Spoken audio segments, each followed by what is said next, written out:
Salve, salve você, meu caro alfartano e minha cara alfartana de todo o Brasil! Você que está se preparando para o Exame Nacional do Ensino Médio, o Enem com muitas possibilidades.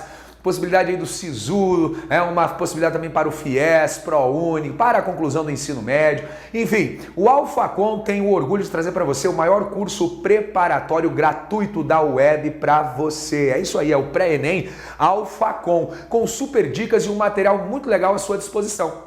Basta você entrar lá no alfaconcursos.com.br e procurar pelo Pré-ENEM e ter acesso às aulas, ao conteúdo, de uma maneira didática, direta e objetiva na sua preparação. Eu, professor Tia, vou trazer para você uma super dica do pós-guerra. O que é pós-guerra, Tia? Como é que eu sei que pós-guerra? Pós-guerra é o período que vai após, na verdade do ano de 1945 até 1991, mais ou menos. Mas como é que eu sei que é pós-segunda guerra? Porque se fosse após a primeira, o nome seria entre guerras. Mas é pós-guerra porque é após a Segunda Guerra Mundial. Muita gente acha que esse período é marcado única e exclusivamente pela Guerra Fria, mas não é verdade. Esse período pós-guerra é marcado por vários elementos importantíssimos que você precisa lembrar. Entre eles nós temos aqui, nós temos em 1944, ainda, no contexto da guerra, uma conferência bem interessante, chamada aí Conferência de Bretton Woods, cara? É isso aí, Conferência de Bretton Woods, que teve como objetivo o quê? O objetivo realinhamento da política econômica global. Graças a essa conferência, nós temos, por exemplo, aqui o dólar fixado como unidade monetária de referência no mundo. Nós temos também a criação do Fundo Monetário Internacional para auxílio a países que estivessem aí, que fossem abalados pela Segunda Guerra Mundial, e tivemos também a criação do Banco Mundial. Então, estruturas relacionadas até hoje à nossa economia foram criadas aqui na Conferência de Bretton Woods. Esse acento ficou meio estranho, esse acento circunflexo, agora tá bonitinho. E essa conferência, ela lança as bases da nossa economia, bases essas que até hoje vigoram e são sentidas dentro do nosso contexto econômico. Vale a pena você lembrar também que em 1945 foi criada a Organização das Nações Unidas, que desde 42 já estava cogitada com esse nome. A Organização das Nações Unidas tem como objetivo manter o equilíbrio e buscar a paz mundial. E ela funciona por meio das suas estruturas básicas que formam a Organização das Nações Unidas, e também funciona com alguns programas ou agências especializadas espalhadas pelo globo. São estruturas básicas da ONU, que todos conhecemos. A Assembleia Geral da ONU, que faz suas reuniões de tempos em tempos. Nós temos também o secretariado da ONU, também compondo a Organização das Nações Unidas. Temos também o TPI, o Tribunal Penal Internacional, para julgar alguns crimes aí contra a humanidade. Tribunal Penal Internacional, o TPI. Também temos aqui o Conselho Econômico Social, ok? Conselho Econômico Social, e aquilo que todo mundo lembra, que é o Conselho de Segurança. O Conselho de Segurança, que é muito forte aqui, que tem poderes bem interessantes dentro da Organização das Nações Unidas. Lembrar que ele tem alguns membros que são membros permanentes, e é fácil você lembrar dos membros permanentes. É só você lembrar quais foram os vitoriosos da Segunda Guerra Mundial. Pergunto, Estados Unidos vitorioso na Segunda Guerra? Sim. Então, membro do Conselho de Segurança, membro permanente.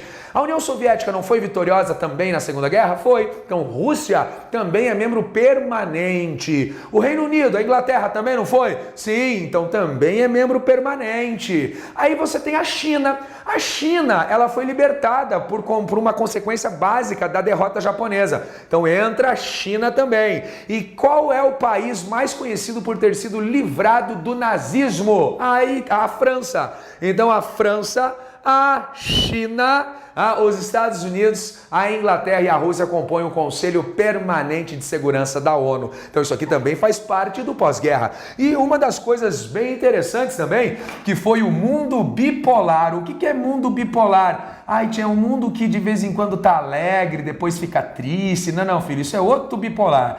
O mundo bipolar é o mundo dividido em duas superpotências, em dois grandes blocos que definiriam as políticas no mundo pós-guerra. De um lado nós temos o capitalismo, homem primata, capitalismo selvagem, homem primata, capitalismo selvagem. E do outro lado nós temos o socialismo.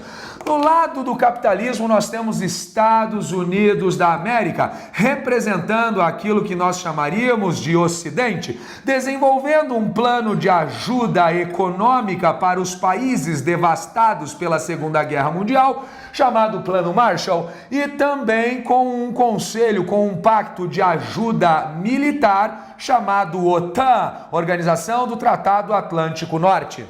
Legal, mas para toda ação existe uma reação de força, módulo, intensidade iguais em sentidos opostos. Então vamos para o lado do socialismo. O socialismo tinha como líder a União das Repúblicas Socialistas Soviéticas, que representavam o Oriente, por isso Europa Oriental, por isso Alemanha Oriental. Nós temos também aqui o socialismo desenvolvendo um plano de ajuda econômica chamado de Comecon. Era um conselho mútuo de assistência econômica para os países aliados à União Soviética durante o período aqui do mundo bipolar. E temos também o Pacto de Varsóvia. O Pacto de Varsóvia era um plano de ajuda militar envolvendo os países que estavam ao lado da União Soviética nesse contexto.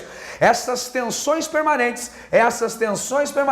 levaram àquilo que nós chamaríamos de Guerra Fria. A Guerra Fria foi um período de mais ou menos 45 anos, de tensões, onde jamais existiu um enfrentamento direto de Estados Unidos com a União Soviética. Mas foi um período onde, olha que interessante essa frase que já caiu inclusive, a paz era impossível nesse período, porque para uma potência existir, a outra precisava ser destruída. Porém, a guerra era improvável. Por que a guerra era improvável? Por um fato muito simples, de que as duas superpotências, elas apresentam um arsenal nuclear gigantesco. Então a Guerra Fria é um período onde a paz era impossível e a guerra era improvável. Acabou em 1991, oficialmente, com o fim da União Soviética. Essa foi uma super dica Alfacom para você. Gostou do que viu? Inscreva-se no nosso canal Alfacom Concursos Públicos. Estamos esperando por você. Um forte abraço.